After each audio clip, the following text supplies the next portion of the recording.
Muy buenos días, profesor Miguel Tomala. Somos del segundo semestre paralelo B de Economía. El día de hoy le hablaremos sobre el mercantilismo y sus principales aportaciones.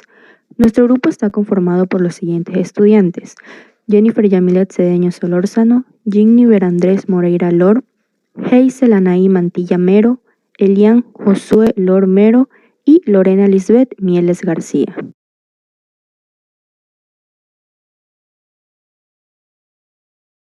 El mercantilismo es un sistema político y económico que se basa en la idea de que los países son más ricos y prósperos mientras más metales preciosos pueden acumular. El mercantilismo y sus ideas se desarrollaron en Europa entre los siglos XVI y XVII y la primera mitad del siglo XVIII. Uno de los principales pilares fundamentales fue la creencia de que los países que querían mantener una posición relevante en el contexto internacional y desarrollar su poder debían acumular riqueza, principalmente de la forma de oro y otros metales preciosos. Influenciado por el colonialismo y la gran cantidad de metales preciosos, materias primas y mano de obra barata que los países invasores pudieron obtener de ellas, el mercantilismo reforzó la idea de la acumulación de riqueza como reflejo de poder.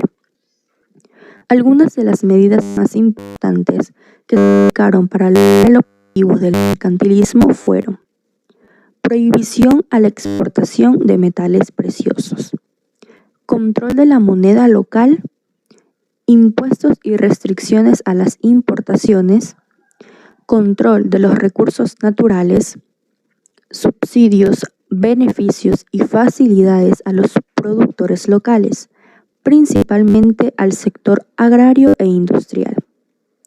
Fomentar el crecimiento de la población trabajadora. Tender a una mano de obra barata que ayudara al país a ser más competitivo a nivel internacional. Privilegios fiscales a las exportaciones y a la producción local.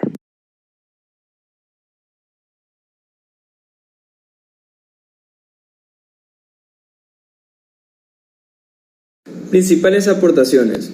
El oro y la plata eran una de las formas más deseables de riqueza. Los mercantilistas tendían a igualar la riqueza de una nación con la cantidad de lingotes de oro y de plata que poseían. Algunos de los primeros mercantilistas creían que estos metales preciosos eran el único tipo de riqueza al cual podían alcanzar. Por consiguiente, era necesario un excedente de exportaciones de un país para generar pagos en moneda dura.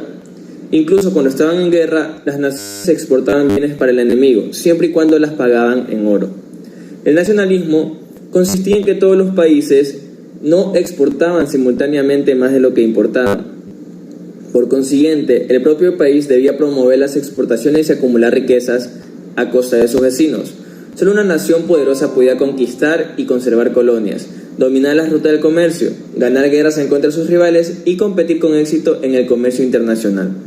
Conforme a este concepto estático de la vida económica, había una cantidad fija de recursos económicos en el mundo. El mercantilismo nacionalista condujo de una manera muy natural al militarismo. Los poderosos navíos y flotas mercantes eran un requerimiento.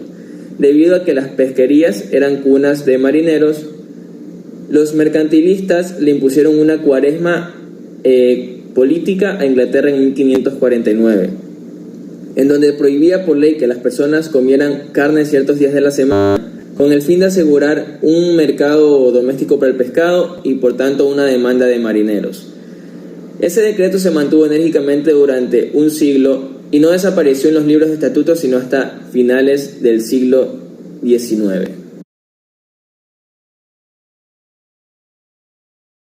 Hola, muy buenas tardes. Mi tema es sobre importación libre de impuestos de materia prima que no se produce domésticamente, en protección de bienes fabricados y materia prima que se podían producir domésticamente y restricción a las exportaciones de materia prima.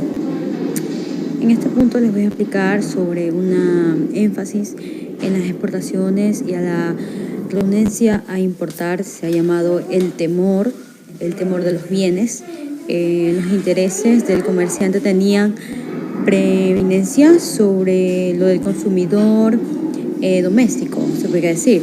Los comerciantes recibían flujos de oro a cambio de sus exportaciones, mientras que las restricciones sobre las importaciones reducía la disponibilidad de bienes para el consumo local. Esto tuvo como consecuencia que el oro y la plata se acumulaban supuestamente mejorando riqueza y el poder del país. También las prohibiciones contra el movimiento exterior de la materia prima ayudaron a mantener muy bajos precios en las exportaciones de bienes terminados. Por ejemplo, una ley aprobada en 1565 y 1566 durante el reinado de la reina Isabel podría las exportaciones, las penalidades por haber violado esa ley eran la confiscación, la propiedad, 1 año en prisión y amputación de la mano izquierda. La pena de muerte prescribía una segunda ofensa. La exportación de lana cruda en ese tiempo estaba prohibida y se aplicaban las mismas penalidades en una ley promulgada durante el reinado de Carlos en 1660-1685. Colonialismo y monopolio del comercio. Los comerciantes capitalistas favorecían la colonización y querían mantener las colonias eternamente dependientes de la madre patria y subordinadas a ella. Cualquiera de los beneficios que se extendían hacia las colonias, debido a que esto creció y el poder militar de la madre patria era un subproducto occidental de la política de la explotación. En 1651 hubo las actas de navegación inglesas. En esta política, los bienes que fueron importados en Gran Bretaña y las colonias se debían transportar en barcos ingleses y coloniales, en barcos del país en donde se originaban estos bienes.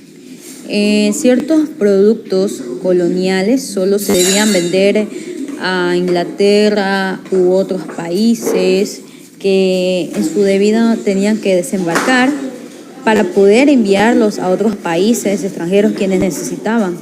Las importaciones extranjeras hacían las colonias restringidas o prohibidas. Las manufacturas coloniales fueron frenadas en un caos, prohibidas de manera de territorios dependientes, seguían siendo proveedores de materia prima de bajo costo e importaciones.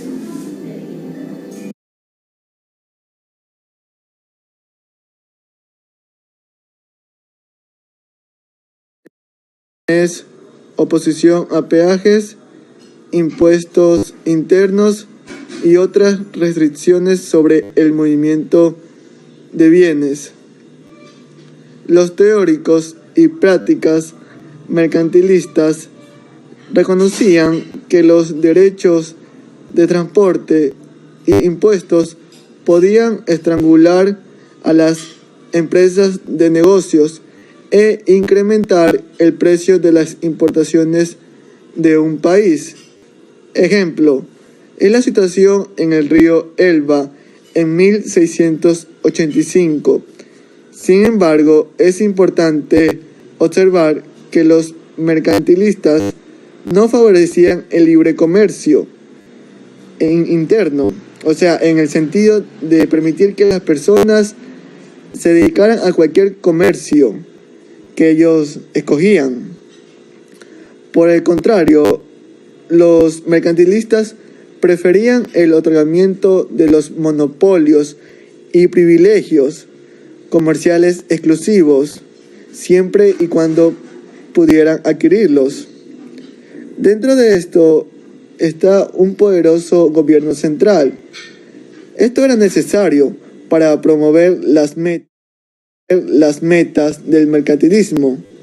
El gobierno les otorgaba el privilegio de monopolio a las compañías dedicadas al libre comercio exterior y restringir el libre ingreso a los negocios en el propio país.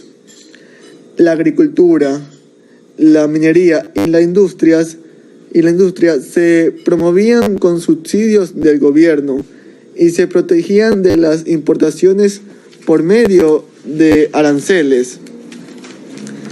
En otras palabras, confiaban muy poco en su propio criterio y honestidad y creían que el interés común de los comerciantes requeriría que el gobierno prohibiera un trabajo deficiente y materiales de mala calidad. Se requería un poderoso gobierno nacional para asegurar una regulación nacional uniforme. Los gobiernos centrales también eran necesarios para lograr las metas expuestas anteriormente. Un nacionalismo, un proteccionismo, un colonialismo y comercio internacional no obstaculizados por peajes y excesivos impuestos. Muchas gracias. La importancia de una población grande que trabajara arduamente. Una considerable población industriosa no solo proporcionaría una abundancia de soldados y marinos dispuestos a combatir por la gloria y el poder de la nación, sino que también mantendría un nivel elevado de ofertas y de trabajo, y salarios por consiguiente bajos. Las ventajas. Esos salarios bajos permitirían bajar los precios de las exportaciones, incrementar el flujo de entrada y del oro y reducirían la ociosidad y promoverán una mayor participación en el esfuerzo laboral.